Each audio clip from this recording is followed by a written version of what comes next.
Let's now return to our coverage of the APC NEC meeting. I'm joined now by a chieftain of the party, Senator Adeseye Ogunlewe. Thank you for joining us on TVC News at 7.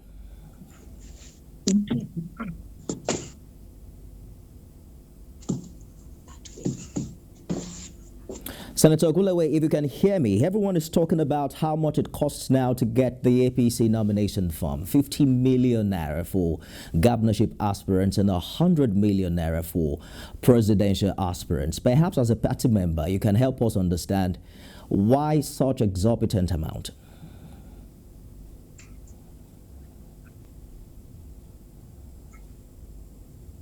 Thank you very much for inviting me. I'm not speaking, for the party because I was not a member of NEC. But I can assure you that all the members of NEC must have been very experienced in running the party before they came to that conclusion. Why? In a presidential election, after the primary and the election of the candidate of the party, all the expenses will be run by the party, not the candidate again, unless they raise funds through whatever means. So they have to have enough money to run the election. One, they have to campaign all over the federation. It is not the candidate who will now fund. It is the party. Two, we have 176,800 polling units. Is it the party that will pay all the agents and canvassers on the day of the presidential election? All the expenses for the campaign will be borne by the party. So I don't even know why this amount of money will be enough for them. So people should not think 100 million is a lot of money in a presidential election. No, not at all. The expenses the party will run after the emergence of the candidate is very huge, very, very huge. It's run into millions, billions even. So that is why they have already scaled up the amount they have to pay just for the party to have enough funds to run the election. I get your point, Senator. You're saying that aspirants will have to carry the burden of expenses for the party. But I'd like to take you back to 2014 when the APC presidential nomination form was 27.5 million naira. President Buhari, who was an aspirant at the time, complained about how pricey it was and even insinuated that he was going to borrow from the bank to be able to purchase it. Fast forward 4 years after, there was some over 60% increment. The amount was 45 million. From 45 billion to 100 billion, that's over 100% increase. Some would say perhaps it's the inflation rate, which of course indicts the ruling party and the current administration. But are you concerned as an APC chieftain, the implication of this on how expensive our elections have been and will be going forward? That's why some people are advocating for parliamentary system. If it were a parliamentary system, it's so cheap. You only contest election in your constituency, which is very small. But for a president, you will notice that all along the line, particularly in APC, some external people have been doing the funding for the election. And people were complaining, okay, who is supposed to fund the election if it is not all the aspirants and contribution from members of the party?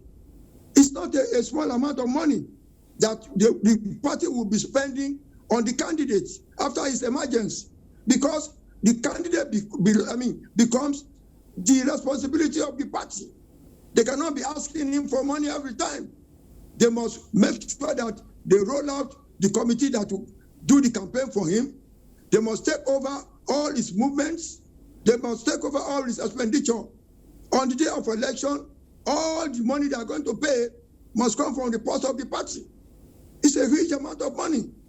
Very, very huge. I'm just doing, a little calculation in my mind, given the projection from the past 8 years. By 2027, thereabout, a presidential aspirant of your party might be paying over 200 million naira. Just imagine how ridiculous that would be. But let's move on to other issues. The APC has now adopted an indirect mode for its presidential primary, as against the consensus that we saw during the national convention. In 2014, when the primary election was competitive, it was an indirect primary. In 2018, when there was a sole candidate, the APC opted for a direct primary, where we saw millions of registered members of the party move out to in their various wards to vote. Why does it seem easy to opt for an indirect primary when the election seems to be competitive? Direct primary, to my mind, is a sham, because you can never imagine the number of members that will vote in that of direct primary. It can run into 3 million, 4 million, but when the actual election comes, it will be a ridiculous figure of 15 million, 16 million that the president will need to win the election. Whereas during the direct primary, he must score 35 million votes by the party members.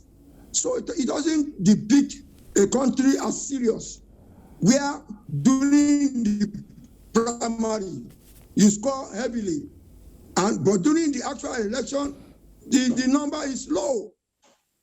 It is ridiculous, and it's not good for our image at all. Look at what happened in Anambra. The total number of votes APC members, delivered for our candidate there was over 300,000 votes. But when the actual election came, what did he score? To my mind, direct primary is an indication of failure of the system, because you can never imagine the number. The number can be exaggerated. The number is never accurate, never. But indirect, the number of delegates who are representative of members of the party. I get your point. It's easy for you to calculate the number of delegates that will be recorded for you. It's never exaggerated. I get your point, Senator Ogunlewe. Let's wrap this up very quickly. I'd just like you to comment on how huge the task is before the party's National Working Committee that now has to submit a presidential candidate to INEC before June the 3rd. It looks like there will be a very few days apart between the presidential primary and this deadline.